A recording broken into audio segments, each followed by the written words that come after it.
So I probably know this guy as well as anybody in the room, and you got to get a little sense of his sense of humor earlier here with Floria. But very proud to introduce the mayor of Rochester, Indiana, Theodore Denton. So please help me welcome you.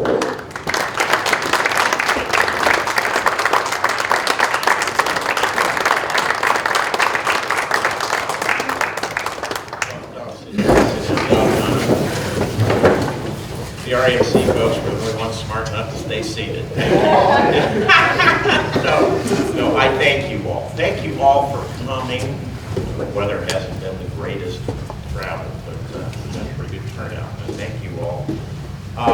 Again, I want to Paul Perrick, what Marty said about our media. Thank you to the Rochester Sentinel, to WROI over there, to the Shopper's Guide, and certainly to RTC. Dakota, you do a great job back there.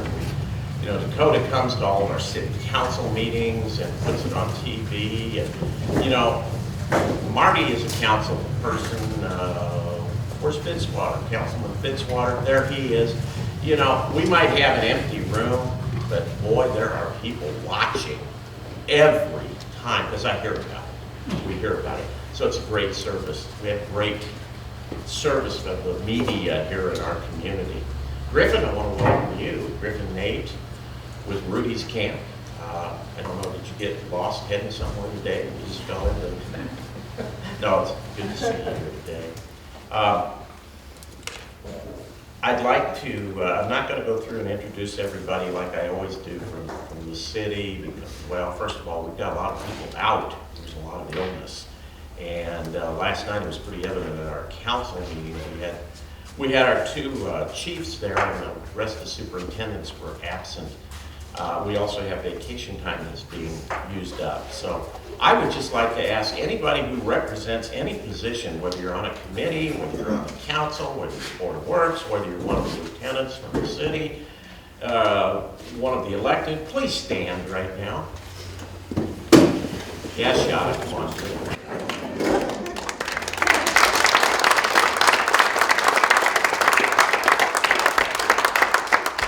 I thank you one and all.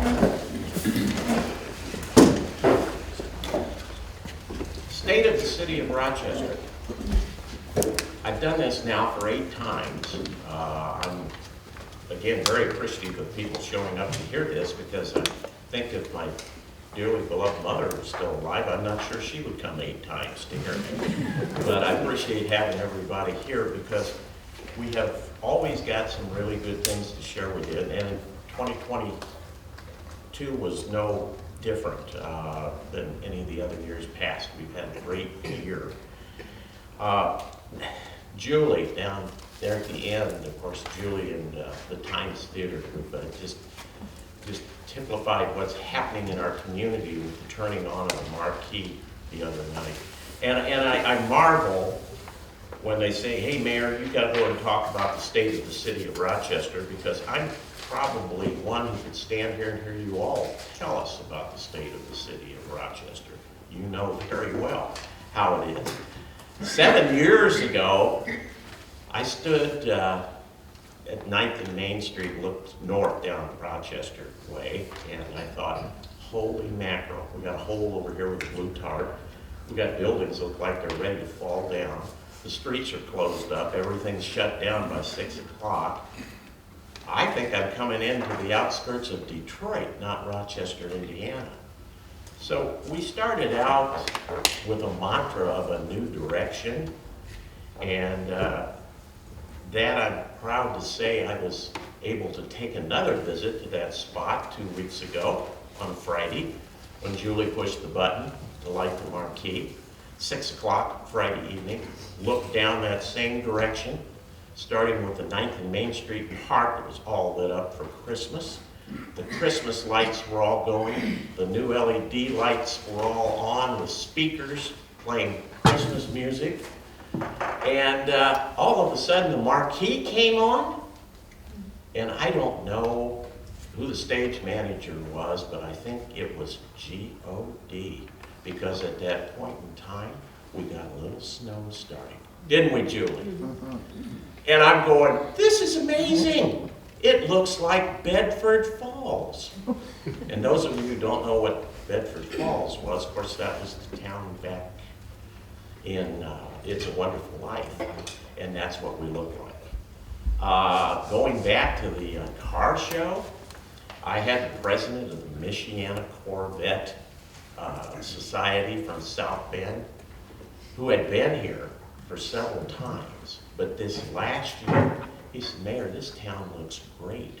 And he pointed like this, and he used a term I had not even thought of. He said, this is Americana.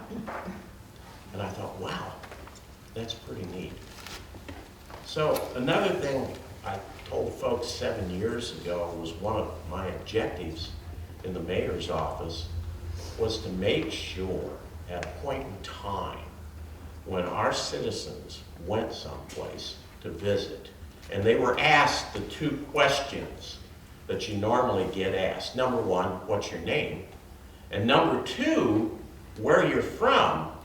When they said Rochester, Indiana, they didn't have to lower their head. I think we've made it. Downtown's beautiful. We got lots of things going on. We accomplished 9 major projects. We put a pencil to the projects we've completed over the last 7 years. It's over 60. If any of you saw the debate, the last election, I got cut off by the timer naming all the projects that have been completed. These things all build up and build up and build up, and pretty soon you see the fruits of your labors. And that kind of spirit and that kind of activity is contagious. Spills over to Julie. Times Theater, Julie said, hey, we got to get this thing going. You know, it spills over to the Ready Grant program. South of town, Apache Drive, we got to get this thing going.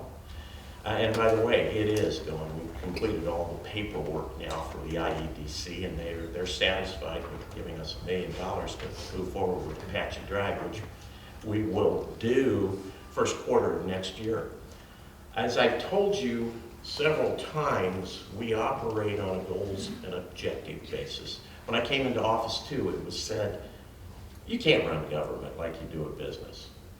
Well, I said all along, that is code from bureaucrats saying, gee, we don't want anybody looking over our shoulder like they do in business. Business, you're responsible to a board of directors, you're responsible to the stockholders, there's responsibility. Well, you can run government like a business, and we have been. We've got a great team. Those folks back there can tell you the project room is pretty active. We've got the whiteboard. Alan Fisher sitting there, he and I had a great conversation when he came to town. And he went to the same school I did of management by objective. And it works, doesn't it, Alan? You know, it's good stuff. And we'll just keep working it and working it. And we're right now in the process of putting our goals and objectives together to move forward for next year and the years after that. If you don't plan for success, you are planning, but you're planning for failure. And we believe in the plan. Now, the plan is dynamic. It's not cast in stone. You businessmen out there, I love talking to businessmen and women who know you got to have a plan, but it's got to be dynamic because things will change and you've got to be reactive to that. So we take the same philosophy at the city. And I'm happy to say one of the things we talked about going in was changing a culture. And the culture to be changed was just sitting here watching whatever goes by and, you know, that's what's going to happen. No, the mayor has to be engaged. The mayor has to be the ultimate project manager and the ultimate negotiator. And those are two strengths I have. And we've saved, Shada can stand up and talk to the fact we've saved thousands and thousands of dollars, whether it's been health insurance negotiations, whether it's been negotiations with Duke, whether it's been negotiations with Republic Landfill, whether it's been negotiations with the government. The SRF, for example, State Revolving Fund. 2 years ago, we negotiated a $7.5 million loan to upgrade the waste treatment plant for 1.5% interest. That's free money. That costs us $500,000 a year, which, by the way, we turned around and negotiated with Republic to process their leachate for a little more money than that. So we're getting our payment there. It's all about working the business. And as you business people know out there, you can't keep going to your customers saying, I need a 3 or 4% increase for this next year. Right? Those days are gone. You have to work the business. So we've been pretty successful in doing that. As I stated in the Shopper's Guide and the Rochester Sentinel a couple weeks ago, 9 projects we took off the board since February. Of our 16 projects we had on the whiteboard consisted of LED lights throughout town. The last group of LED lights were the 9 we put up around the courthouse, which included LED lights, poles, and speakers, which just look wonderful. They're operating great. Now we've got over 500 and some LED lights throughout the community and street lights and such, saving thousands of dollars in electric.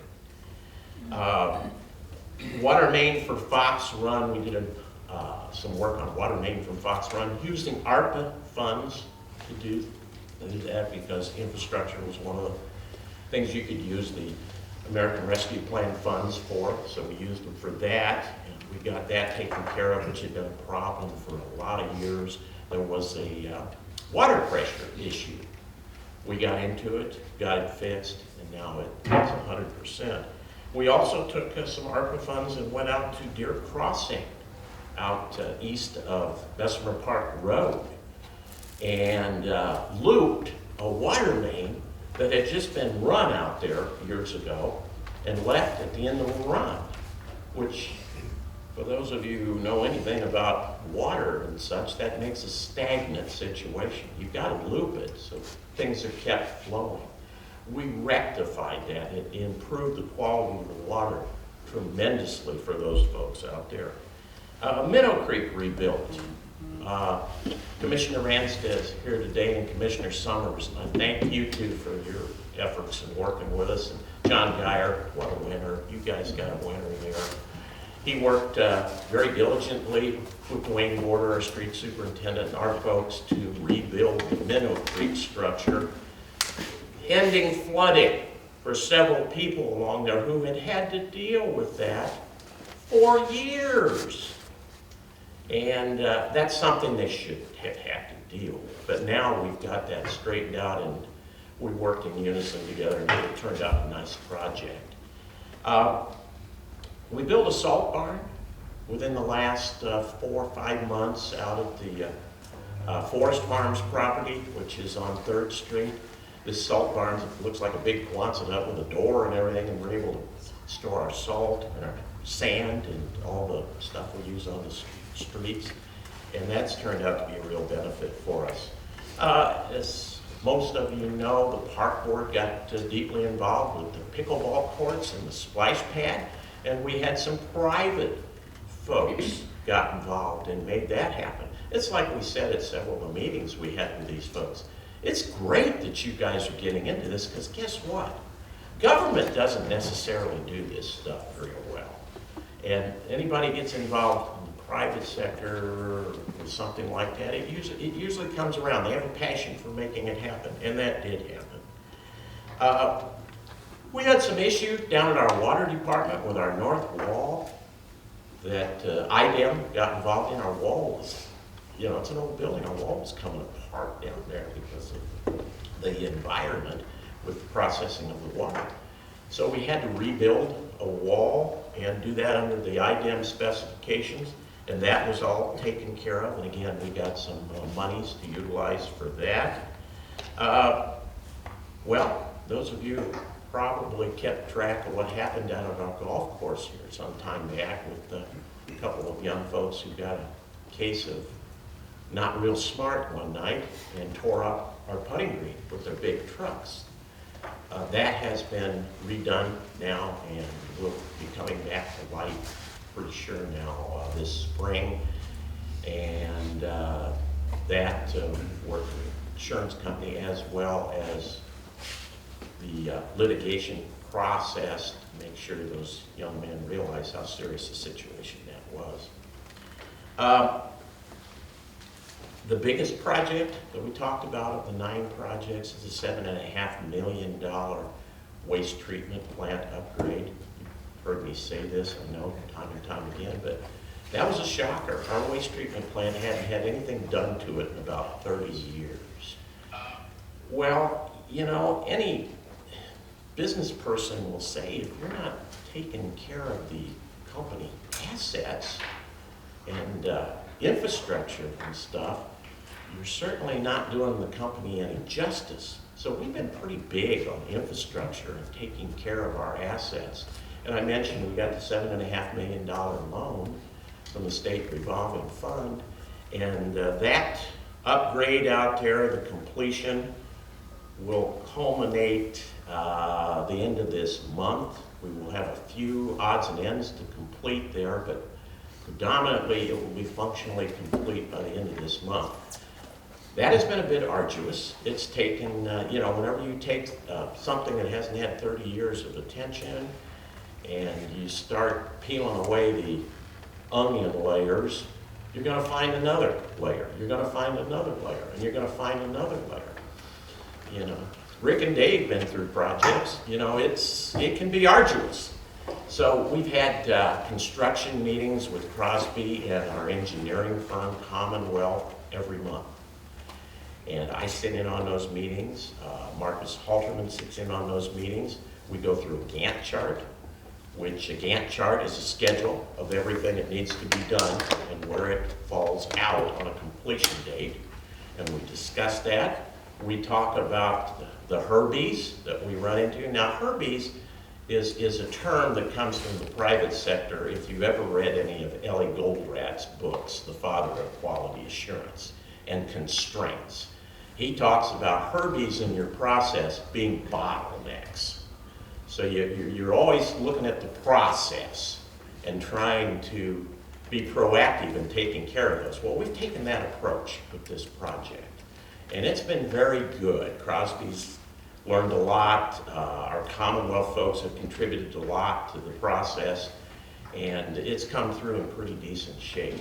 We have one other major project that will be on the board for this next year out there, and that's redoing of our 2 clarifiers that have big fans in them, and they mix the stuff as it comes in. And our predecessor before this administration had an idea to keep those clarifiers, which are big open areas, from freezing during the winter by building a pole barn above them. Well, it was less than 10 years the pole barn had rotted, and it fell down on the clarifiers. So that's a great example of pay me now or pay me later. And that happens in government. A lot of times bureaucrats will just kick the can down the block hoping somebody else will deal with it. Well, we've had to deal with it. It fell. It wiped out some of the structure to our clarifiers. Thank goodness we have good insurance on it. And we've gotten $1 million settlement to get that fixed up, and we're in the process right now of getting that fixed. But it's going to be about a year before we have it put in place the way it should have been put in place from day one. We're going to put the regular covers on it that would be recommended to keep something like that warm from freezing, putting on new blades from where it was damaged, and just making sure we've got it done right, because that's a pretty important area. I mean, you folks don't think about it, but you go to the bathroom, you want to flush that and make sure it works. We also want to make sure we're maintaining the standards and points of contention that we have to keep and address for IDIM, because we're in inspections every month. So those are some of the high points of the things that we've covered this last year, and some of them, like I said, have a continuation that will go into next year. There were 16 projects on the board. Some of the continuation projects are Apache Drive, Started out this morning with one of the projects carrying over to this next year. 8:30 this morning, I was with the Redevelopment Commission, who's doing a great job. They're doing great stuff. And 2 members of USI and Seth White from the Surveyor's Office. We were out at the Nickel Plate Trail. And what has happened there and has held up the Nickel Plate Trail is the DNR in the design of the trail. I gotta go right back and blame the government. They designed it so it ran through a wetlands, and we got stymied. That's why it stopped. Here we are, we got a wetlands. We can't continue right along the trailhead. Well, the engineering firm they used is out of business today. So we've got it in our lap. So our answer to that was to negotiate with the property owner close by there to get enough property to be able to make it through there. We have completed that negotiations. Mark McCall and I sat with the folks, and we've negotiated a price, and the DNR is going to contribute some monies towards that. And I'm happy to report that that's going to be one of the first projects on the board for next year. For next quarter, we will be moving forward with the Nickel Plate Trail. We took a project, it was going to be another major project. NDOT had awarded us a community crossing grant of $1 million this last year to redo Main Street.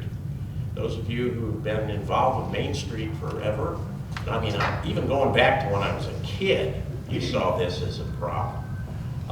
When it would rain heavily, Main Street would flood because of our inadequate storm water system. Now, we are blessed compared to some other cities that we don't have a common system for the wastewater and the stormwater. It's 2 separate systems, because today IDEM is telling these other cities, you've got to separate that. And that's huge money. Well, we are ahead of that curve, but we have some stormwater issues that, you know, that infrastructure hasn't been addressed since there were horses on the street. Well, we're heavily in, we've started to do what we can do without the major grant money. This last year, I reported in the newspaper that Dwayne Board and the street department, in concert with our water department folks, this is another thing we do. 7 years ago, these departments didn't share people, didn't share resources to any great extent. Well, now there's no question about it. This started very early on when we had our first major wind shear situation. We had everybody together, didn't we, guys? And it's been that way ever since. If Marcus needs help, he calls Derek. Derek will send somebody from the water department, will send a backhoe or something over, and we'll work in concert. And that was done this last year in going to some of our key herbies, bottlenecks when it came to storm water, digging them up and finding out that the entrances in several of these places where we're getting backups were nothing more than the old brick stacked in there. We pulled all that out and have gotten the concrete fixtures that you set right in there and put the pipes onto it. Now we go into the concrete fixture. And we fixed the oh my gosh, year-end problem there at 9th Street in front of the bank by doing some similar things like that in that area. So these are all things that you define your problems and then you put the plan together to solve them. And this project, we will go again this next year for the grant. And we've had some discussions with them, and they said, yeah, you're not like a lot of people that put this on the shelf. And the reason we put it on the shelf, we went out to bid it. It's designed. We've got the opportunities to get the grant. It's ready to go, but it came back bid-wise during the COVID era twice what our engineering firm thought it would be. 2 times more. Well, we don't have the resources for that. So you don't jump and go. You say, okay, Mayor, what do you think? Well, I think maybe we put it on the shelf for a year and look at it next year. We'll get through a year. So this is what we're doing. These are all older, newer projects that are gonna take precedence over any of the things that we add on. But we have things to add on. We're gonna continue to do that. Now, I'd like to, I'll end as I normally do with my announcement of the Citizen of the Year. And as you all remember, that was something I started 8 years ago as well, with observation of people of service in our community. Because, you know, if it takes a village to raise a child, it certainly takes a village to keep the city going, the whole thing going. It takes everybody. It takes service. And Gloria, I love the fact that you're promoting joining the Kiwanis. We've got to keep doing that.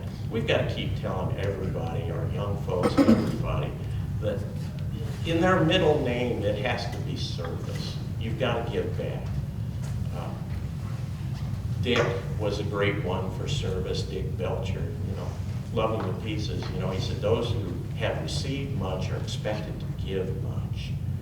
And he and I had several discussions, as you know, Julie, and he's still leaving his fingerprint on this community. And if you don't think so, you missed Brian Johnson's interview on the radio. Brian, where are you? You did a great job with that. My gosh, I thought, jeepers creepers, I'm just hearing the state of the city of Rochester from Brian. Wonderful, wonderful stuff. But it's all about the service. I have been asked numerous times, what are your plans, Mayor? You're coming down to the end of your term. And I have said all along, if I'm healthy and I've still got gas in the tank, I'll be back. And I'm here to tell you, I am healthy, do have gas in the tank. We got a lot to do.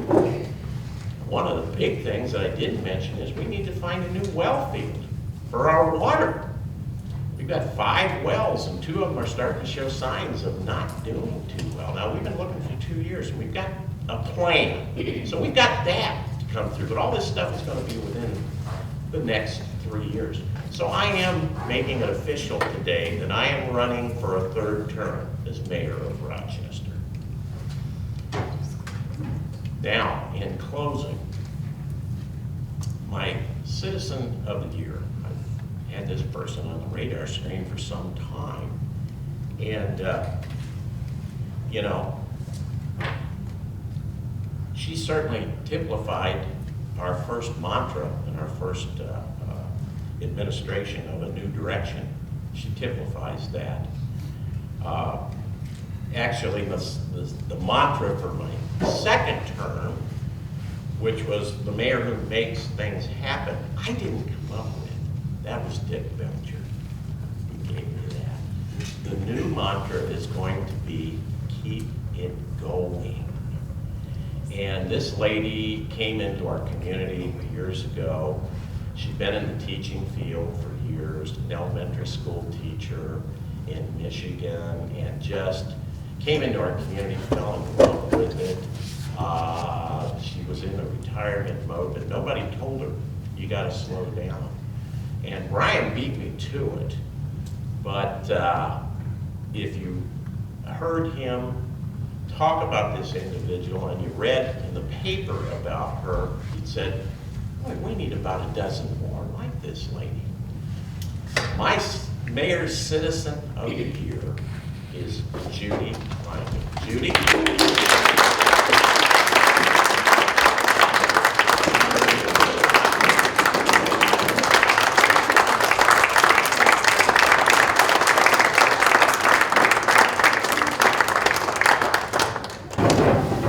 Judy, come on forward if you would.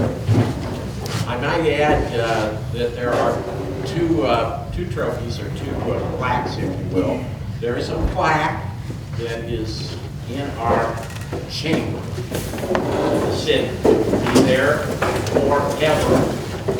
And I just want you to hear the people you're going to join on this plaque. You're joining Val Pemberton. You're joining Don Abbott. You're joining Jack Townsend. You're joining Emerson Inyard. You're joining Rhonda Barnett, RN. You're joining Mike Lyons. Look right there. Oh dear, I love it when a woman cries. No. God love you. God love you, sweetie. This is your plaque. Judy Climbing, 2022 Mayor Citizen of the Year. For over 2 decades, going back to the Round Barn Festival, Judy started a volunteer history in the community that has been hard to beat. She has devoted a life of volunteerism to Rochester. Her time and efforts have been given to organizations such as Grace United Methodist Church, Tri Kappa, Friends of the Library, the Community Foundation, Women of the Moose, the Retired Teachers Association, and in 2010, she helped start the Women's Giving Circle. Judy, just recently, she was awarded the Community Foundation's Lifetime Philanthropy Award.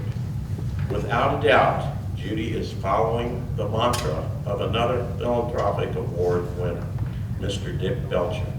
Leave this place better than you found it. It is with great honor that I present Judy Climbing with the Mayor's 2022 Citizen of the Year Award.